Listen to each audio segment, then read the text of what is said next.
अच्छा, अभी तक हम लोगों ने एनर्जेटिक्स में तो सबसे पहले तो हमने एएस की सारी चीजें रिकॉल की थी, जिसमें हम लोगों ने enthalpy change of formation, enthalpy change of combustion, इसी तरह हम लोगों ने आयनाइजेशन एनर्जी देखा था। फिर उसके बाद हम लोगों ने कुछ नई इंथैल्पी चेंजेस देखे थे, जैसे कि इलेक्ट्रॉन एफिनिटी, जब हम इलेक्ट्रॉन ऐड करवाते हैं किसी एटम में नेगेटिव आयन बनाने के लिए। और फिर उसके बाद हम लोगों ने लैटिस इंथैल्पी देखा, और लैटिस इंथैल्पी को निकालने के लिए हम लोगों ने बॉर्न हेबर साइकिल पढ़ी थी। ठीक है, वो जितना भी न्यूमेरिकल काम था इस चैप्टर का एनर्जेटिक्स का वो हमने देख लिया है। अभी थोड़ा सा थ्योरेटिकल काम है, फिर हमारे पास इसी चैप्टर की एक और एक्सटेंशन है एंट्रोपी, तो उसमें थोड़ा से न्यूमेरिकल सॉल्यूशन और हैं, वो फिर हम करेंगे अभी।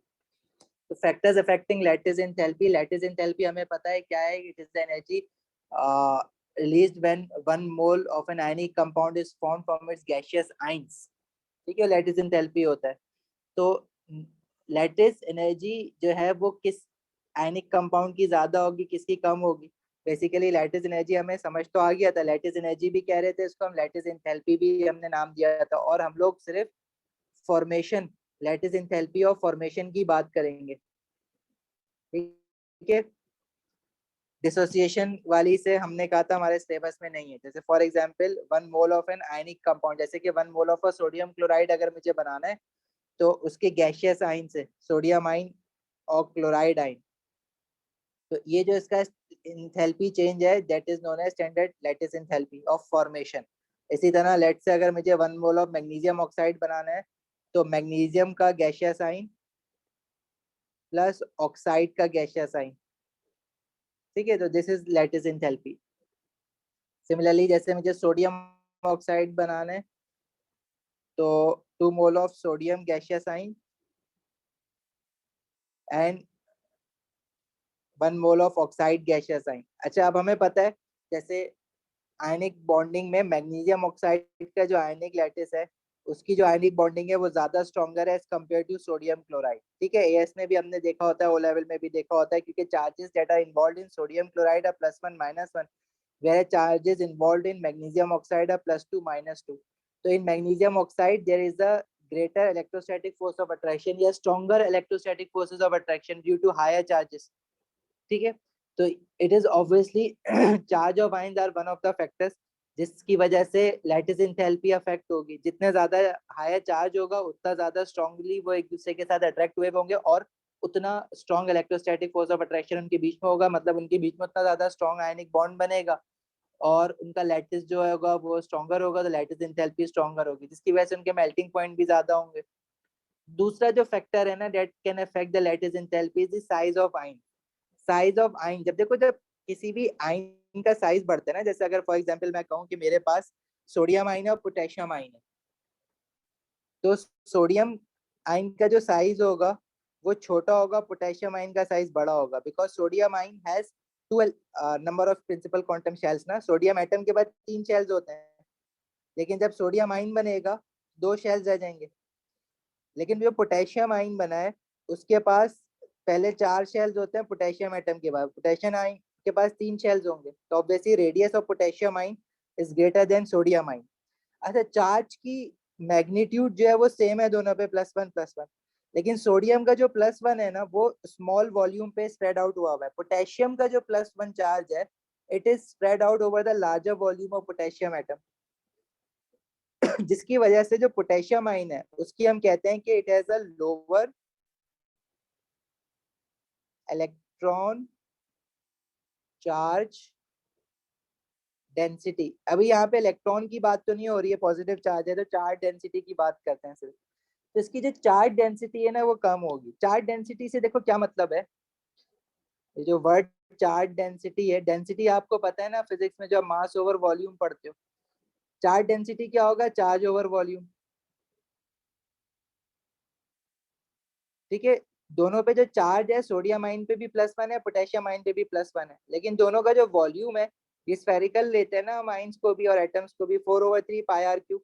तो जो रेडियस है सोडियम आइन का वो छोटा है, पोटेशियम आइन का बड़ा है। पोटेशियम आइन का रेडियस बड़ा है तो उसके जो वॉल्यूम होगा वो बड़ा आएगा, वॉल्यूम बड़ा आएगा डिनोमिनेटर में, तो चार्ज डेंसिटी जो है वो छोटी आएगी।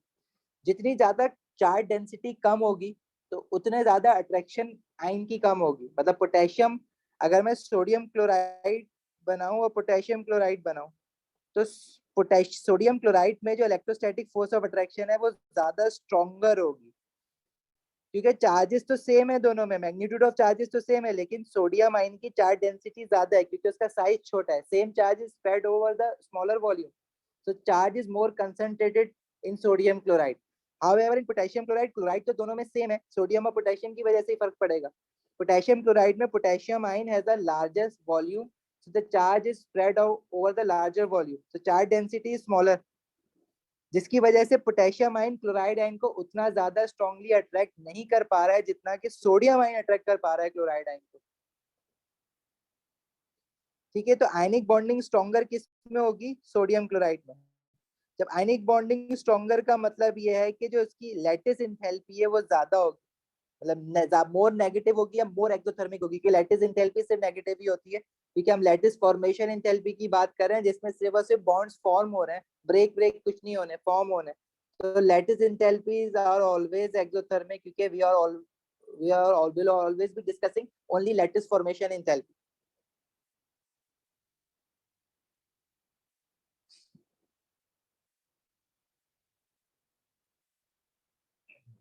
सही है, समझ आई बात? So there are two factors affecting lattice energy. One is charge of ions. Higher the charge, higher the lattice enthalpy, or more exothermic will be the lattice enthalpy. और size of ions. Size बढ़ेगा तो lattice enthalpy कम हो जाएगी। इसको ना हम लोग आप लोग फिजिक्स में आगे अभी वो पढ़ोगे, ग्रेविटेशन, या ग्रेविटेशन शायद पढ़ लिया हो तुम लोगों ने, न्यूटन्स लॉ ऑफ ग्रेविटेशन। उसी तरह का ना कूलम्स लॉ पढ़ोगे। कूलम्स लॉ क्या कहता है कि जो फोर्स ऑफ अट्रैक्शन है ना वो डायरेक्टली प्रोपोर्शनल है, मतलब k is the constant between the product of two charges divided by distance between the two charges, या center to center distance between the two charges। तो मतलब जितना ज्यादा कैटाइन और एनाइन का साइज बड़ा होता जाएगा उतनी ज्यादा फोर्स ऑफ अट्रैक्शन इनकी कम होती जाएगी। जितना इनके बीच में डिस्टेंस बड़ा होता जाएगा फोर्स ऑफ अट्रैक्शन कम होती जाएगी। और डिस्टेंस बड़ा कैसे होगा? जब कैटायनिक और आयनायनिक रेडियस बड़े होते जाएंगे, नंबर ऑफ शेल ज्यादा होंगे किसी एटम में तो रेडियस उसका बड़ा होगा, तो उनके सेंटर टू सेंटर डिस्टेंस बड़ा होगा। इसी तरह चार्जेस अगर बड़े होंगे, जैसे फॉर एग्जांपल सोडियम क्लोराइड में +1 -1 है, मैग्नीशियम ऑक्साइड में +2 -2 है, तो जितने ज्यादा बड़े चार्जेस होंगे उतनी ज्यादा फोर्स ऑफ अट्रैक्शन होगी। ठीक है, in order to just to remember this ना, ये फॉर्मूला लिखा है जिसको हम कूलम्स लॉ, आप अभी आप फिजिक्स में पढ़ लोगे आपको याद आ जाएगा। मोस्ट प्रोबेबली आपने ग्रेविटेशन लॉ भी पढ़ा होगा, m1 m2 ओवर d1 या r स्क्वायर। ठीक है, same as that of the Coulomb's law, उसका भी कुछ ऐसा ही होता है, बस मासेस की जगह चार्जेस आ जाते हैं। समझ आई बात यहाँ तक?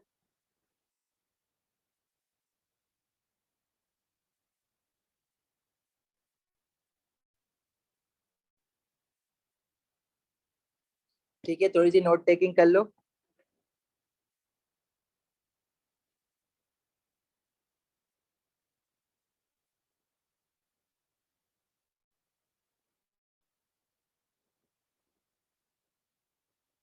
Magnitude of lattice energy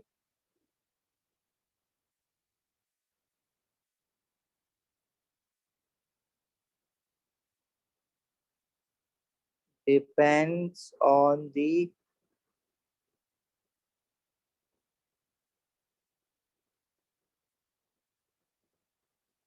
force of depends on the बल्कि electrostatic force of attraction ना,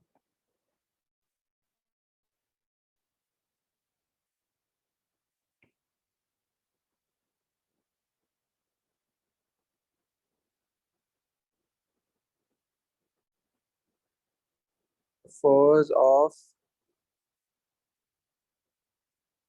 attraction between ions stronger the force, more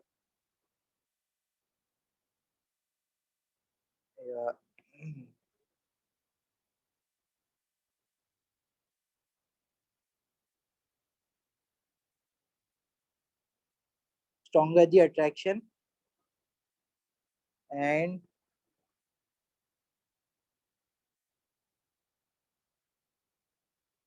more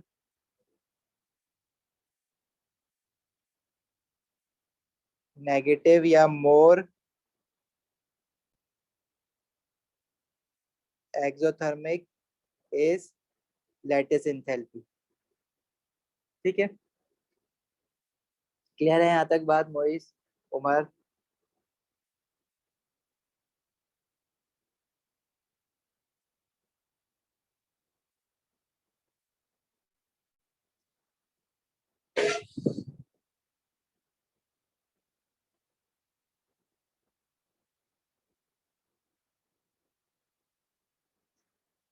factor affecting lattice enthalpy, वो हमारे पास दो फैक्टर्स है, अभी हमने डिस्कस किया, size of ions and number two is charge of ions.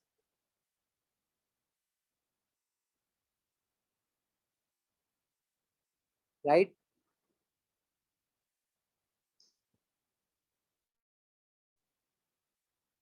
Size of ions में cation और एनाइन दोनों का साइज आएगा.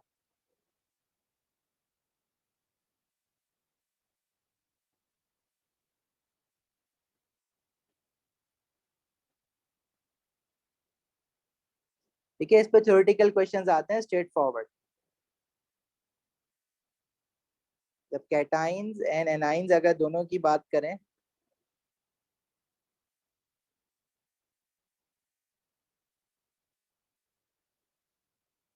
तो इसकी एक्सप्लेनेशन क्या लिखनी होती है? एज लिखने के लिए आता है, एक्सप्लेन करने के लिए, size of ions increases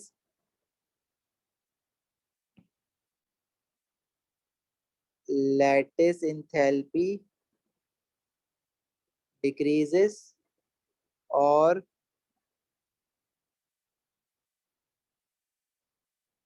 becomes less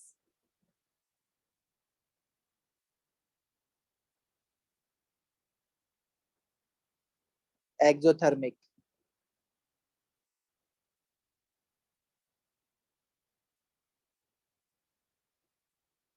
ठीक है, इसका रीजन क्या लिखोगे?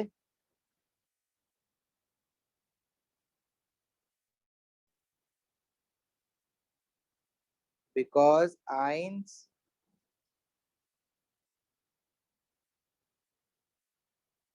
with the same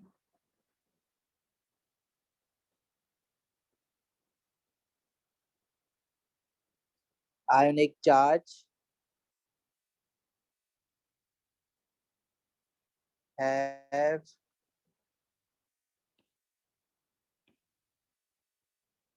and larger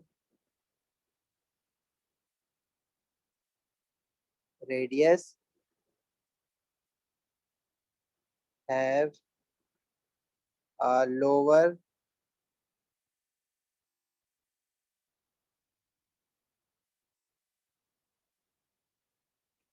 charge density.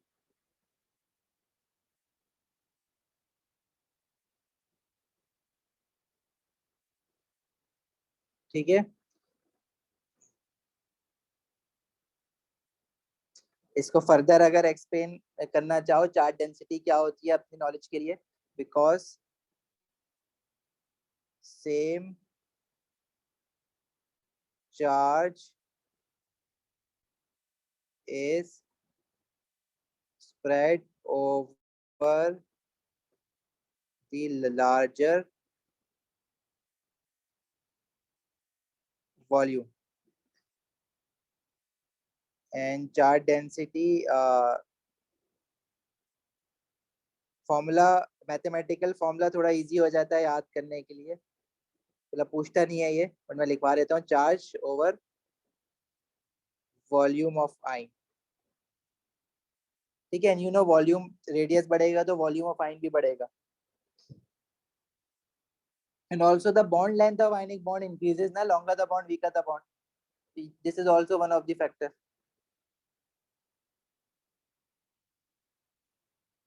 Similarly, दूसरा हमारे पास है charge of ions.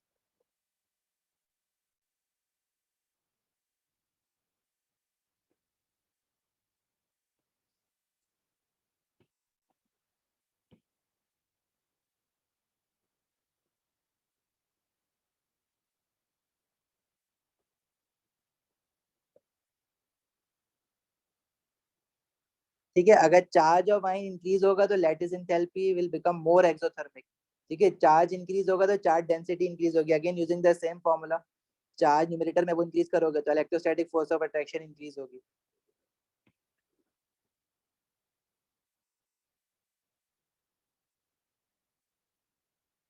Increasing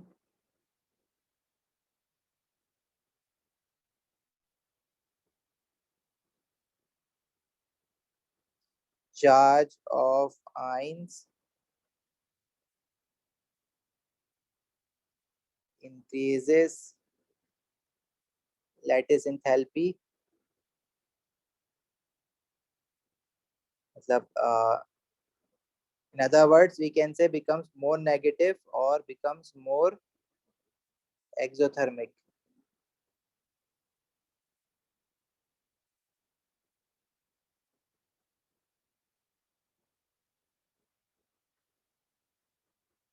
As charge density increases,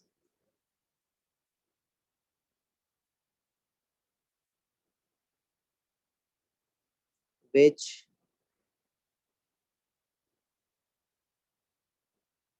increases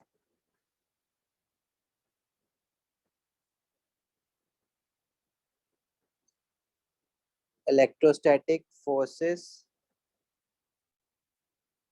between ions. So more stronger ionic bonds are formed, right?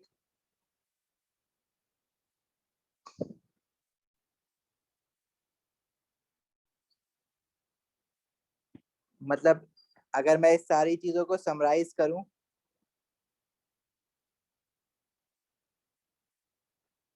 जो फैक्टर्स अफेक्टिंग लैटिस एंथैल्पी है, अगर आप charge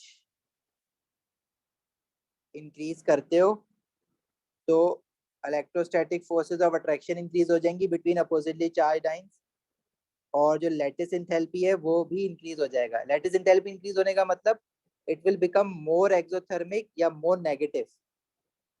इसी तरह डिक्रीज करोगे चाहे तो सब कुछ उल्टा हो जाएगा. सिमिलरली अगर आप साइज ऑफ आयन पॉजिटिव या नेगेटिव या दोनों डिक्रीज करोगे तो इलेक्ट्रोस्टैटिक फोर्सेस ऑफ अट्रैक्शन जो है वो डिक्रीज हो जाएगी, तो लैटिस एंथैल्पी डिक्रीज हो जाएगी. लैटिस एंथैल्पी डिक्रीज होने का मतलब लेस एक्सोथर्मिक या लेस नेगेटिव या मोर पॉजिटिव. अब जैसे मैं आपसे अगर पूछूं कि इन दोनों में से, जैसे let's say lattice enthalpy compare करो between sodium chloride and sodium bromide, तो लैटिस एंथैल्पी किसकी मोर नेगेटिव या मोर एक्सोथर्मिक या ग्रेटर होगी?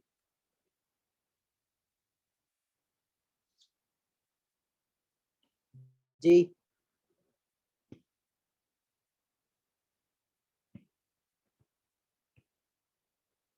इसकी बता दो. इसी तरह मैग्नीशियम क्लोराइड और सोडियम क्लोराइड की बता दो.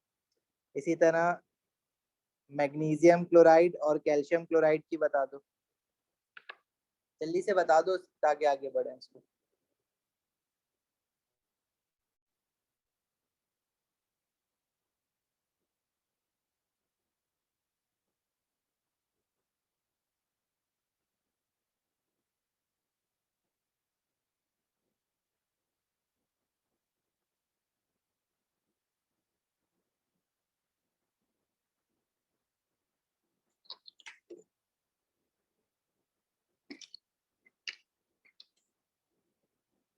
वही उमर।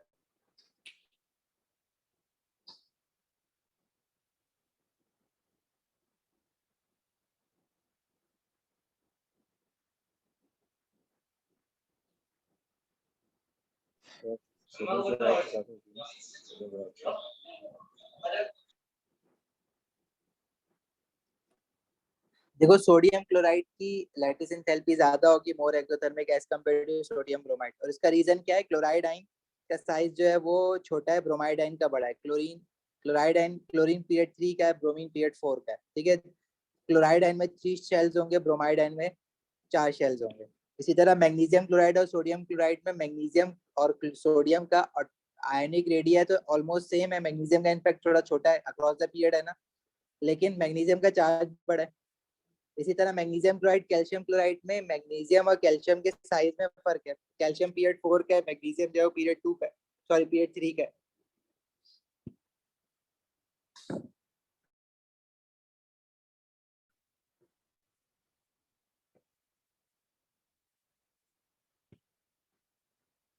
अच्छा, नेक्स्ट कॉन्सेप्ट है हमारा ion polarisation. Ion polarisation basically क्या होता है? अगर फॉर एग्जांपल हमारे पास एक आयनिक कंपाउंड है, जैसे कि कोई भी मैग्नीशियम ऑक्साइड हो गया, मैग्नीशियम क्लोराइड या सोडियम क्लोराइड। तो देखो हुआ क्या है कि सोडियम क्लोराइड जब बना है या कोई भी आयनिक कंपाउंड अगर बना है तो कैटाइन ने अपना इलेक्ट्रॉन लूज कर दिया है ना, और एनाइन को दे दिया। लेकिन देखो कोवलेंट बॉन्ड जब बनता है तो जैसे ऑक्सीजन और हाइड्रोजन के बीच में कोवलेंट बॉन्ड बना था, तो ऑक्सीजन इज मोर इलेक्ट्रोनेगेटिव, तो ऑक्सीजन शेड पेयर को अपनी तरफ खींच के रखता है। क्यों? क्योंकि ऑक्सीजन का न्यूक्लियस जो है वो ज्यादा स्ट्रॉन्गर है एज कम्पेयर टू हाइड्रोजन का न्यूक्लियस। हाइड्रोजन के न्यूक्लियस में 1 प्रोटॉन है, ऑक्सीजन के न्यूक्लियस में 6 प्रोटॉन है, सॉरी 8 प्रोटॉन है। आयनिक बॉन्ड जब बनता है तो सोडियम के पास भी तो न्यूक्लियस है ना, लेकिन सोडियम जो है वो अपना इलेक्ट्रॉन लूज कर देता है, इलेक्ट्रोपॉजिटिव है। क्लोरीन एटम के पास भी न्यूक्लियस है, वो ज्यादा स्ट्रॉन्गर है तो वो उसका इलेक्ट्रॉन गेन कर लेता है, मोर इलेक्ट्रोनेगेटिव है। लेकिन you can not deny the fact कि सोडियम आयन जो बना है उसके पास भी तो न्यूक्लियस है, जो कि इलेक्ट्रॉन अपनी तरफ कुछ ना कुछ अट्रैक्ट तो कर रहा होगा। अगर फॉर एग्जाम्पल कैटाइन जो है ना वो स्मॉलर हो, ठीक है, और उसका न्यूक्लियस स्ट्रॉन्गर हो, तो वो एक बार क्लोरीन को इलेक्ट्रॉन देने के बाद अगर वापस खींचना शुरू कर देना, क्योंकि क्लोरीन के आउटर शेल के इलेक्ट्रॉन सोडियम, अब कैटाइन जितना छोटा है, जैसे अगर ये सोडियम क्लोराइड की बात है तो सोडियम का साइज जो है वो लेट से इतना है, क्लोराइड का साइज जो है वो थोड़ा बड़ा है, इसलिए मैं बना रहा हूँ क्योंकि क्लोराइड आयन के बाद 4 शेल्स होते हैं, सोडियम आयन के बाद 2 शेल्स होते हैं, ठीक है। सोडियम आयन इज पॉजिटिव, ये बीच में जो पॉजिटिव है इन दोनों के न्यूक्लियस है जो कि ऑब्वियसली पॉजिटिव है, ओवरऑल एक पे पॉजिटिव एक पे नेगेटिव चार्ज है, ठीक है, जैसे सोडियम क्लोराइड। लेकिन अगर मैं लिथियम क्लोराइड बनाऊंगा तो लिथियम का जो आयनिक साइज होगा वो क्लोराइड का तो सेम है जो सोडियम क्लोराइड में। लिथियम क्लोराइड में लिथियम का आयनिक साइज जो है वो सोडियम आयन से ऑब्वियसली छोटा है क्योंकि उसके पास शेल एक है, तो उसका न्यूक्लियस जो है वो देखो क्लोरीन के आउटर शेल से करीब है। तो वो अगर क्लोराइड के आउटर शेल के इलेक्ट्रॉन अपनी तरफ खींचना शुरू कर देगा तो ये इसमें कोवलेंट कैरेक्टर आना शुरू हो जाएगा। क्योंकि देखो किसी भी आयनिक कंपाउंड में जब कैटाइन ने अपने इलेक्ट्रॉन लूज करे हैं तो उसका न्यूक्लियस की तो वही नेचर है ना जो किसी भी एलिमेंट के एटम की होती है, they are positive and they will always attract electron. अगर कोई इलेक्ट्रॉन किसी और एटम की उनकी रेंज में आएंगे तो वो उनको अट्रैक्ट करेंगे।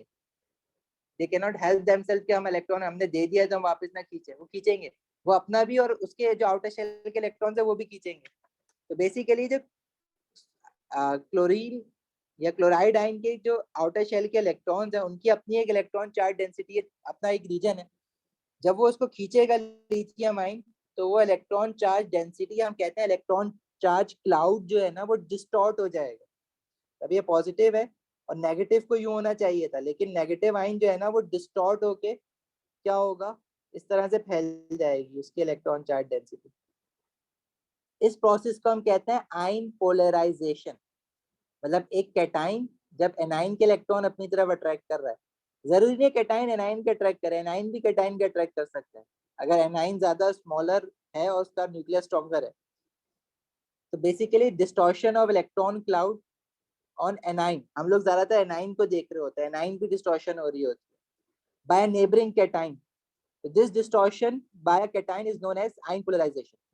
और कैटाइन जो है वो जब आयन पोलराइजेशन करेगा तो जितना स्मॉलर साइज होगा और जितना हायर चार्ज होगा उसका, उतनी ज्यादा उसकी पोलराइजिंग पावर होगी। ठीक है, तो दो टर्मिनोलॉजीज इसमें यूज होंगी, पोलराइजिंग पावर। देखो इस कॉन्सेप्ट को हम कहते हैं आयन पोलराइजेशन।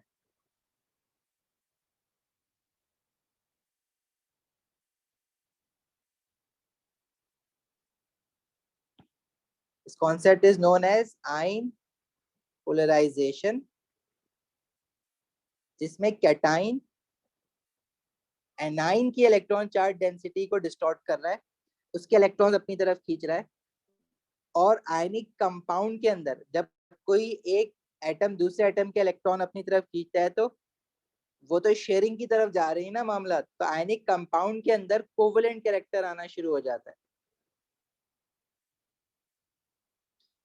ठीक है, और जो डिस्टॉर्ट कर रहा है, जो खींच रहा है, वो कैटाइन है। तो कैटाइन की हम बात करते हैं पोलराइजिंग पावर की, कि कितना ज्यादा वो पोलराइज कर सकता है एनाइन को। तो कैटाइन की पोलराइजिंग पावर की बात करेंगे।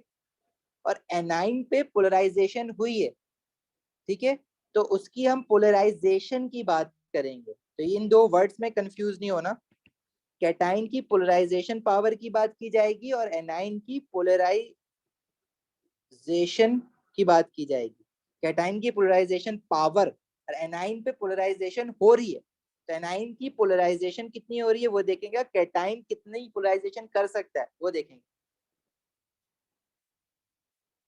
और फैक्टर्स अगर मैं आपसे पूछूंगे पोलराइजेशन कब ज्यादा होगी, जब कैटाइन का चार्ज बड़ा होगा। जितना ज्यादा चार्ज ज्यादा होगा कैटाइन का, जितना ज्यादा न्यूक्लियस स्ट्रॉन्गर होगा उतना ज्यादा वो खींचेगा। जब कैटाइन का साइज स्मॉल होगा, जैसे लिथियम था, क्योंकि उसका न्यूक्लियस फिर दूसरे एनाइन के आउटर शेल के इलेक्ट्रॉन के करीब होगा, साइज स्मॉलर होना चाहिए। और इसी तरह एनाइन कब ज्यादा पोलराइज हो सकेगा, जब एनाइन का चार्ज कम होगा। मतलब साइज बड़ा होना चाहिए। पहले तो हम एनाइन के साइज की बात करेंगे, जितना बड़ा साइज होगा उतना उसके इलेक्ट्रॉन उसके न्यूक्लियस से दूर होंगे और कैटाइन उतना इजी उनको खींच रहा होगा। साइज बड़ा होना चाहिए। और एनाइन का जो साइज याद रखो, और चार्ज भी बड़ा होना चाहिए। अगर चार्ज बड़ा है मतलब उसने ज्यादा इलेक्ट्रॉन्स गेन करे हुए हैं ना, तो ज्यादा इलेक्ट्रॉन गेन करे हुए हैं जो उसके अपने नहीं थे, तो वो ज्यादा अट्रैक्ट हो सकते हैं कैटाइन की तरफ।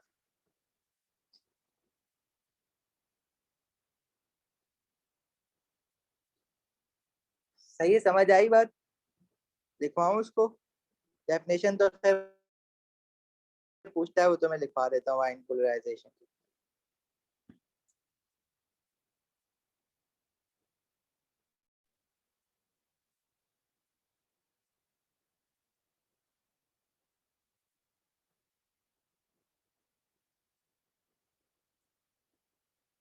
डेफिनेशन है the distortion of electron cloud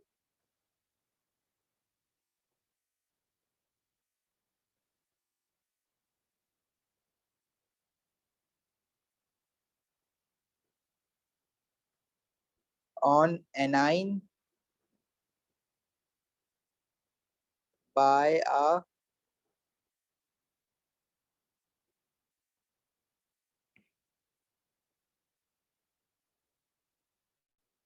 neighboring cation.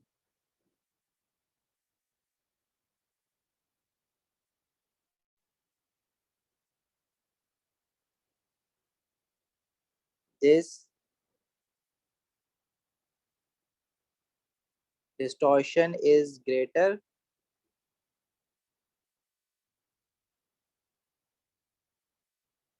when the cation is small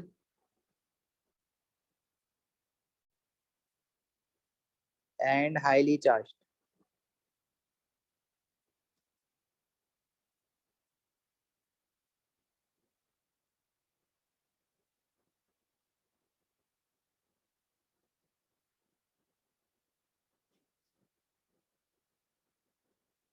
polarising power क्या है? It is the ability of a cation to attract electrons and distort an A9.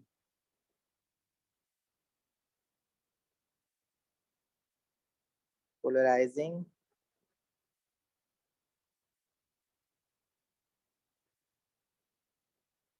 power of a cation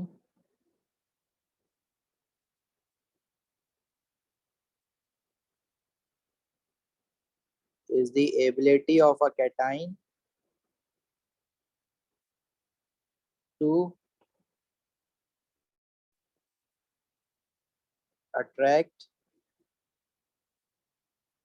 electrons and its distort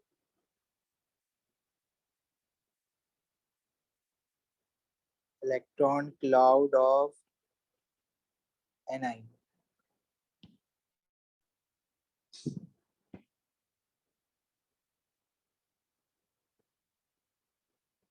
Factors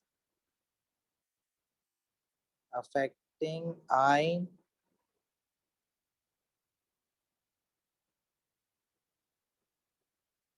polarisation.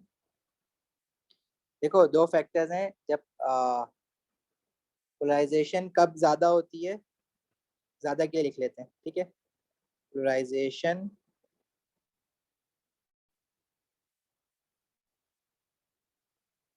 increases if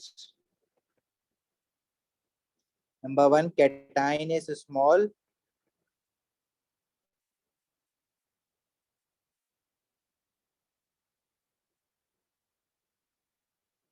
number two cation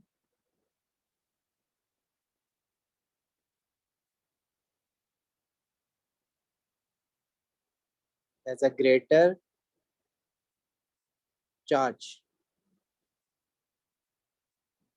ठीक है, इन दोनों चीजों की वजह से इसकी कैटाइन की चार्ज डेंसिटी ज्यादा हो जाएगी.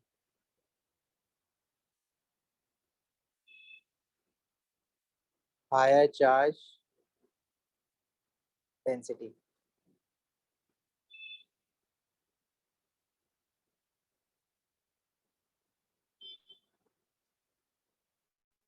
इसी तरह third factor is A9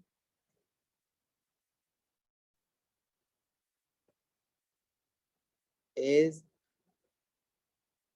large. Anion has a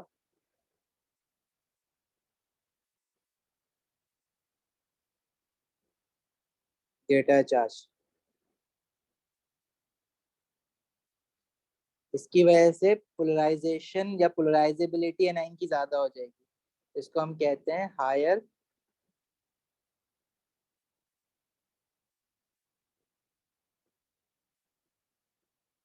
polarisability. ठीक है, और कोवेलेंट कैरेक्टर की बात हमने क्या की थी. देखो ये अगर हमारे पास कैटाइन है तो एनाइन जो है ना उसका साइज जो है वो इस तरह से डिस्टॉर्ट हो जाएगा. मतलब a small highly charged cation can distort the shape of anion. This brings covalent character in an ionic compound, and this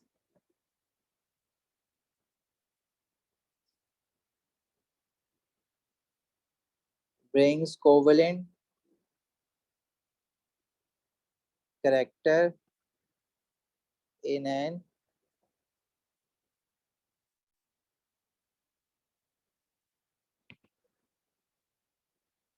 ionic compound.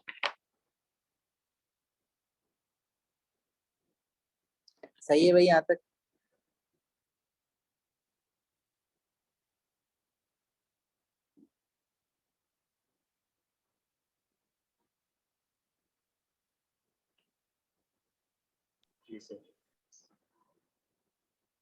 बढ़े आगे।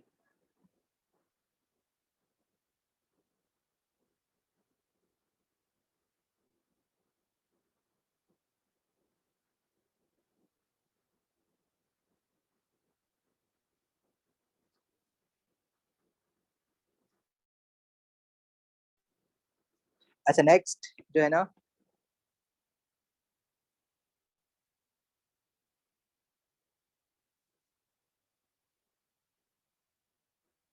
वो है थर्मल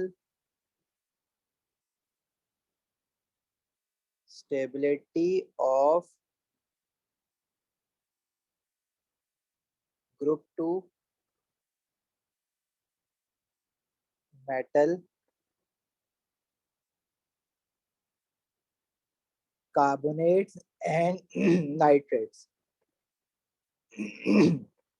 देखो अगर आपको वो याद हो ना, एएस का ग्रुप टू का चैप्टर, तो उसमें आपने एक ट्रेंड पढ़ा था कि ग्रुप टू मेटल कार्बोनेट्स की अगर हम बात करें, तो group two metal carbonate decompose होते हैं, जैसे मैग्नीशियम कार्बोनेट है, कैल्शियम कार्बोनेट है, वो डिकम्पोज होते हैं to produce metal oxide and carbon dioxide gas. तो डाउन द ग्रुप उनकी थर्मल स्टेबिलिटी इंक्रीज होती थी।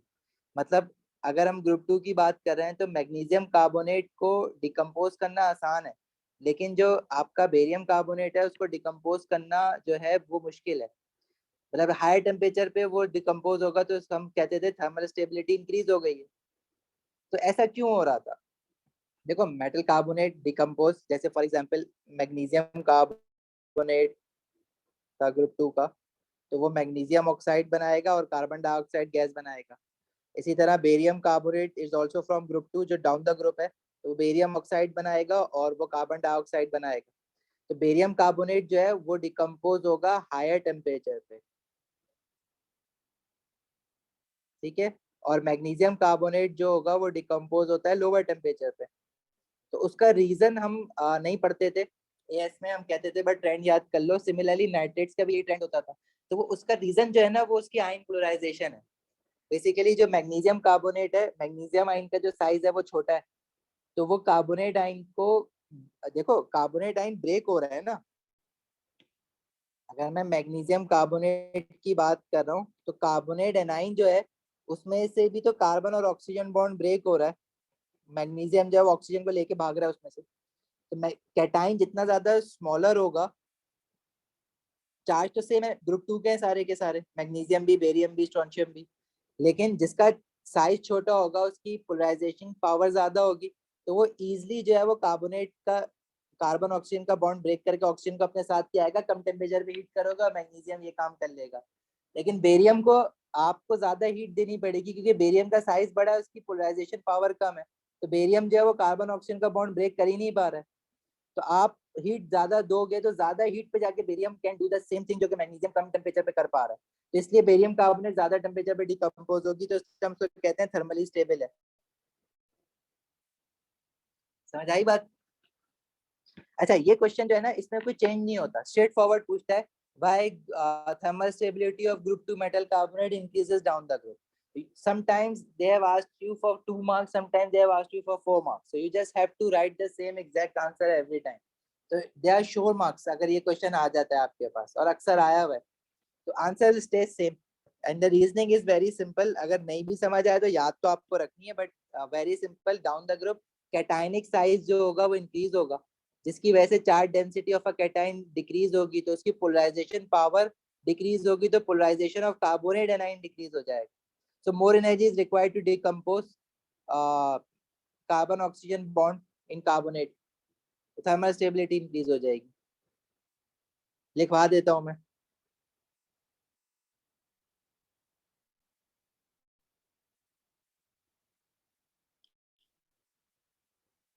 Down the group to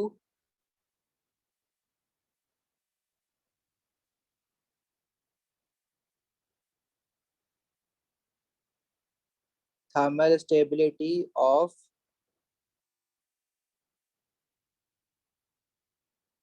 group 2 metal carbonates increases.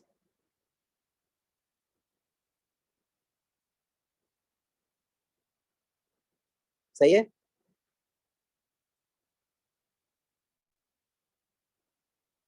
as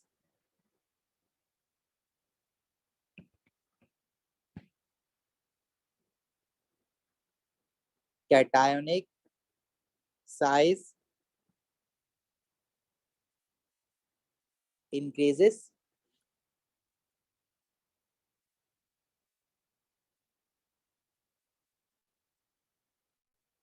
charge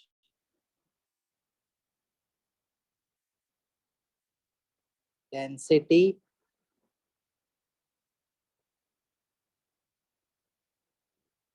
decreases,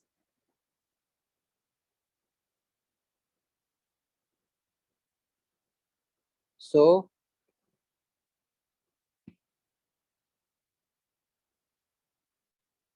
polarization of carbonate anion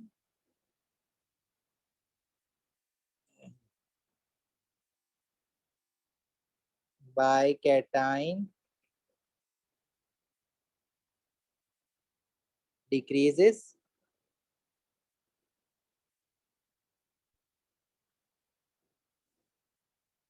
so thermal stability increases। ठीक है, देखो ये तो exam की वर्डिंग हो गई, जो आपने डायरेक्ट मार्किंग की वर्डिंग है ना वो उठा के लिख दी।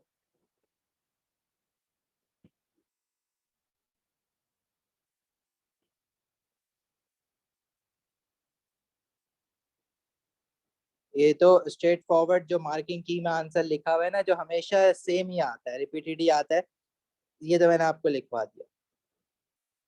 तो ये तो आपने रट लेना है, आपको समझ आए ना आए चीज, क्योंकि ये तो सेम ही आ रहा है। ऐसे 4 क्वेश्चन हैं, अभी 2 और 3 और लिखेंगे हम, तो ये तो आते ही आते हैं। मतलब जब भी इनमें से कोई एक भी आता है तो आंसर सेम है,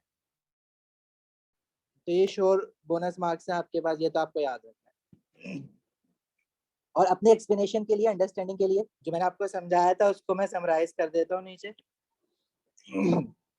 देखो down the group, DTG is down the group 2 ना, क्या हो रहा है हमारे पास, थर्मल स्टेबिलिटी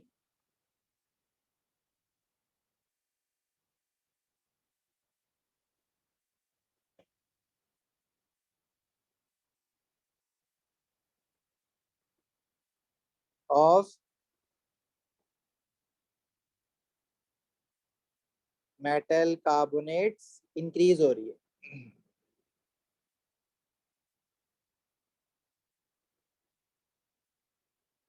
रीजन क्या है, देखो जो हमारा कार्बोनेट एनाइन है ना, इसका है larger radius, it has a larger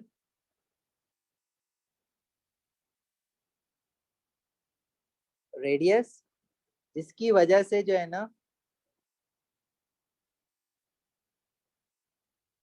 ये इजिली पोलराइज्ड हो जाता है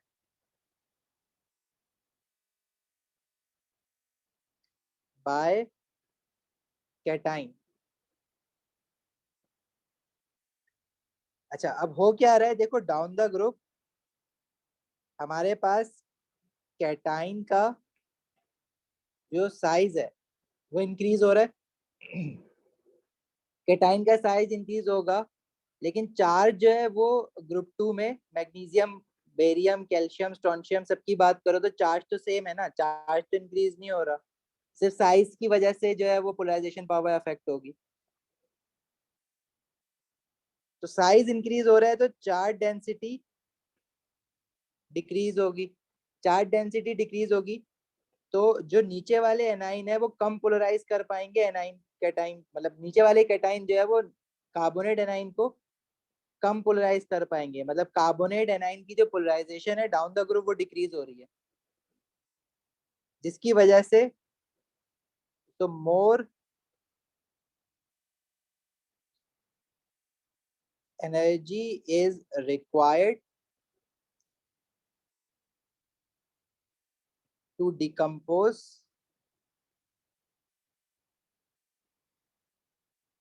or break carbon oxygen bond in carbonate ion.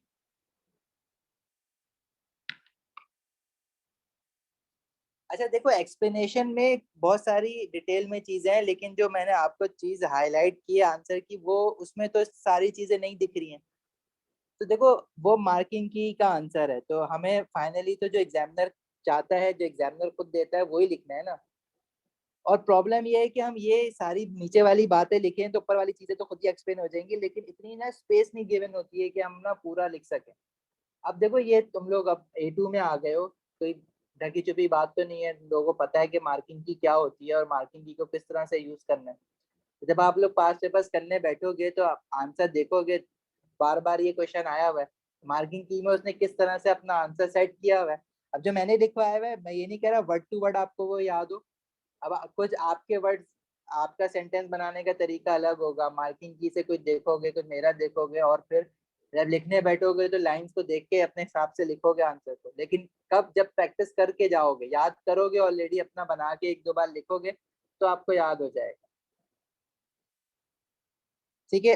नीचे की जो एक्सप्लेनेशन है, this is a detailed explanation, जो कि वाकई में हो रहा होता है। ऊपर जो आंसर लिखा हुआ है वो बहुत ही सरफेस पे आपको चीजें बताते हुआ जा रहा है। बट अगेन, अगर नीचे की एक्सप्रेशन आप इनकॉर्पोरेट कर भी रहे हो तो क्वेश्चन की रिक्वायरमेंट के हिसाब से आप डिपेंड करता है। आप पास पेपर देखोगे तो आपको तो और ज्यादा अच्छा आइडिया होगा। सही है, क्लियर है यहाँ तक मुइज, उमर?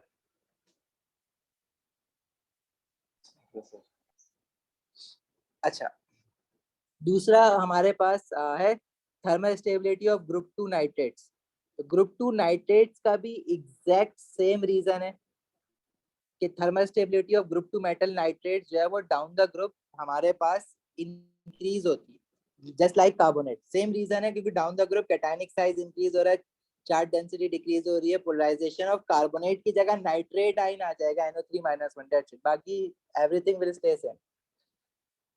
ठीक है, तो नेक्स्ट क्लास में लिखेंगे। फिर हमारे नेक्स्ट क्लास में ये चैप्टर हमारा खत्म होगा। फिर इसके और मजीद पास पेपर्स हैं, बॉन हेबर के हमने पास पेपर्स ऑलरेडी कर लिए, अच्छे खासे क्वेश्चन। ठीक है, चैप्टर्स कम है A2 में, लेकिन थोड़े से डिटेल्ड है, स्लोली पढ़ रहे हैं अभी।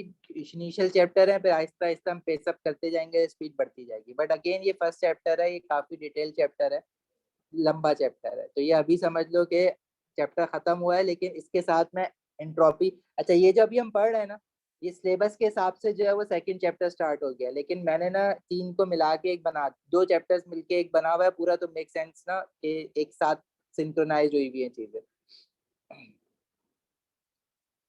एनीवेज, कोई सवाल है तो पूछ सकते हो, ना आप लोग जा सकते हो। Thank you so much, Allah Hafiz.